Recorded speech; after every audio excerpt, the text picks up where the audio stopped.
আচ্ছা, জীবনে কখনো কোনো মৃত ব্যক্তিকে গোসল করিয়েছেন?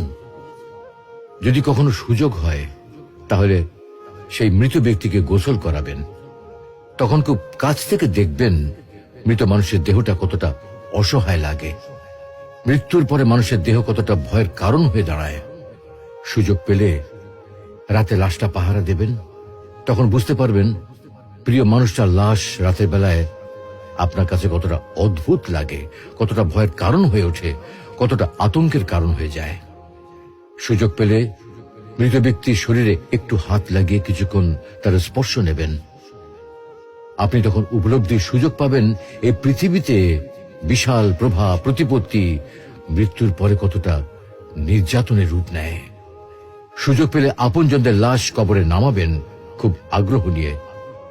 শেষবারের মতো মৃতদেহের মুখটি একবার দেখার চেষ্টা করবেন এবং বারবার উপলব্ধি করার চেষ্টা করবেন এই মৃতদের সাথে অনন্তকালের যাত্রার পথে এটাই আপনার জীবনের শেষ দেখা। সুযোগ পেলে মাঝে মধ্যে কবরস্থানে গিয়ে নীরবে কিছুক্ষণ দাঁড়াবেন। এরপর মনে মনে চিন্তা করবেন জীবনের লাভ ক্ষতির হিসাব। এই মৃত মানুষগুলো এই পৃথিবীতে কি করে গেছেন, কাদের রেখে গেছেন। যাদের রেখে গেছেন তারা কি কখনো এই মৃত মানুষগুলোকে স্মরণ করার জন্য কবরস্থানের আশেপাশে একটি বারের জনকে দেখতে আসে? আমাদের জীবনটা বড় অদ্ভুত, বৈচিত্র্যময়। আমরা এর জন্য ওর জন্য, ধন সম্পদের জন্য, ঐশ্বর্যের জন্য, বাড়ি গাড়ি টাকা পয়সার জন্য কত না মায়া দেখাই, আগ্রহ দেখাই, আরো চাই আমাদের।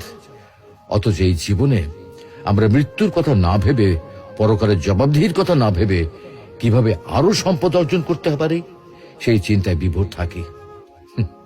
হায় রে জীবন, এখনো সময় আছে, ফিরে আসুন মহান রবের দিকে।